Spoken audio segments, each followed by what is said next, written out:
आजकल हम सब ईरान और इजराइल के बीच टेंशन की खबरें तो सुन ही रहे हैं, है ना? लेकिन क्या कभी ये सोचा है कि इसका सीधा कनेक्शन हमारी गाड़ी की टंकी से कैसे है? आज हम इसी ऑयल वॉर को समझेंगे, जो लड़ी तो कहीं और जाती है, पर जिसकी कीमत हम सब अपनी जेब से चुकाते हैं।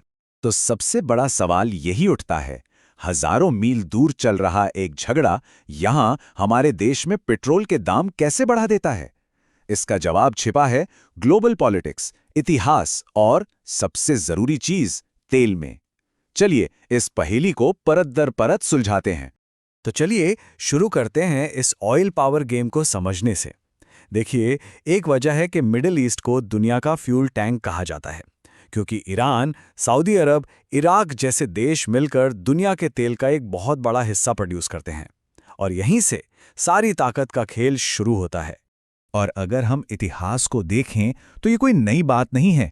जब भी इस इलाके में कोई चिंगारी भड़की है, पूरी दुनिया ने उसकी गर्मी महसूस की है।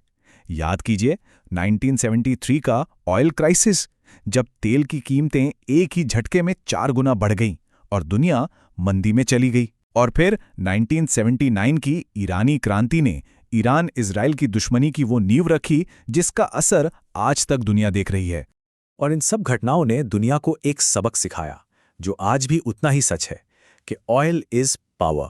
मतलब तेल सिर्फ एक ईंधन नहीं, ये एक हथियार है, और जिसके पास इसका कंट्रोल है, समझिए दुनिया की जियोपॉलिटिक्स का रिमोट कंट्रोल उसी के हाथ में है।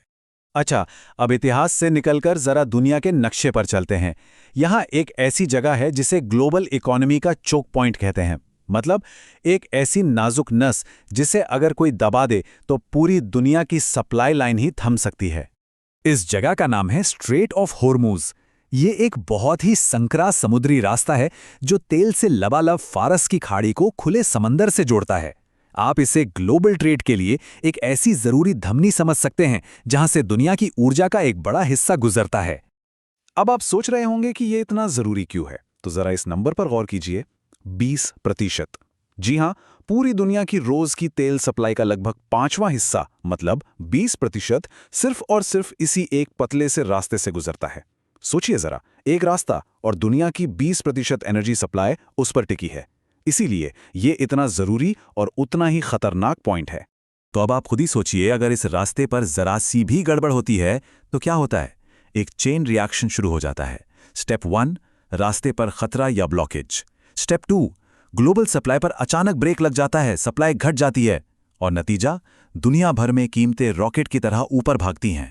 लेकिन रुकिए, कहानी में एक और बहुत दिलचस्प मोड़ है। कीमतें सिर्फ तेल के टैंकर रुकने से नहीं बढ़ती, बल्कि उससे भी ज्यादा तेजी से बढ़ती हैं बाजार के मनोविज्ञान, यानी मार्केट साइकोलॉजी की वजह से। और यहां डर हकीकत से कहीं ज्यादा महंगा पड़ता है। ये समझना बहुत जरूरी है। देखिए, ऑयल मार्केट जो है ना, वो आज पर नहीं बल्कि आने वाले कल पर चलता है। मतलब सप्लाई रुकने का डर ही सप्लाई रुकने जितना बड़ा असर डाल देता है। जैसे ही तनाव की खबर आती है, ट्रेडर्स भविष्य में कमी की आशंका से आज ही ज्यादा दाम पर खरीदारी शुरू कर देते हैं और इसी डर की वजह से ही कीमतें असल में बढ़ जाती हैं। चलिए इसको एक उदाहरण से समझते हैं। मान लीजिए सब कुछ ठीक चल रहा है और क्रूड ऑयल का दाम है $70 प्रति बैरल। अब अचानक मिडिल ईस्ट में टेंशन की खबर आती है और बूम, एक भी टैंकर रुके बिना कीमत उछलकर $90 पहुंच जाती है। ये जो $20 का गैप है ना, ये तेल का दाम नहीं है, ये डर का दाम है।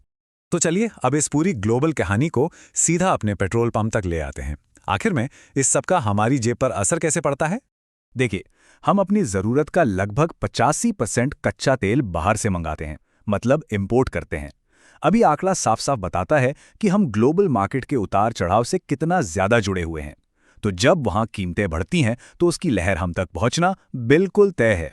तो जब हम पेट्रोल पंप पर पैसे देते हैं तो हम असल में 3 चीजों का बिल चुका रहे होते हैं। पहला, कच्चे तेल की इंटरनेशनल कीमत। दूसरा, डॉलर और रुपए का एक्सचेंज रेट, क्योंकि तेल का पेमेंट डॉलर में होता है। और तीसरा, सरकारी टैक्स। तो जब कच्चा तेल भी महंगा हो और डॉलर भी मजबूत हो तो हम पर डबल मार पड़ती है। और बात सिर्फ पेट्रोल डीजल तक ही सीमित नहीं है। सोचिए, जब डीजल महंगा होता है तो ट्रकों का भाड़ा बढ़ जाता है, और जब भाड़ा बढ़ता है तो सब्जियों से लेकर हमारे घर आने वाले सामान तक सब कुछ महंगा हो जाता है। इसी को कहते हैं महंगाई का रिपल इफेक्ट, जिसका असर हर किसी पर पड़ता है। तो अब सबसे बड़ा सवाल कि आगे क्या होगा, इस कहानी का अगला मोड़ क्या हो सकता है। चलिए कुछ संभावित सिनेरियो पर नजर डालते हैं।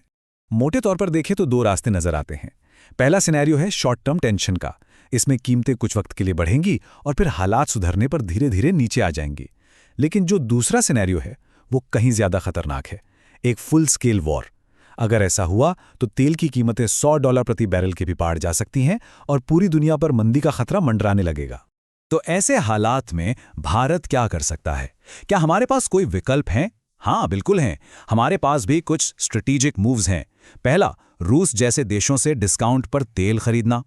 दूसरा, इमरजेंसी के लिए रखे गए अपने स्ट्रेटेजिक पेट्रोलियम रिजर्व को इस्तेमाल करना। और तीसरा, जो कि असली लॉन्ग टर्म सॉल्यूशन है, रिन्यूएबल एनर्जी की तरफ अपनी रफ्तार और तेज करना। तो ये है पूरी तस्वीर। ये सिर्फ ईरान और इजराइल की लड़ाई नहीं है।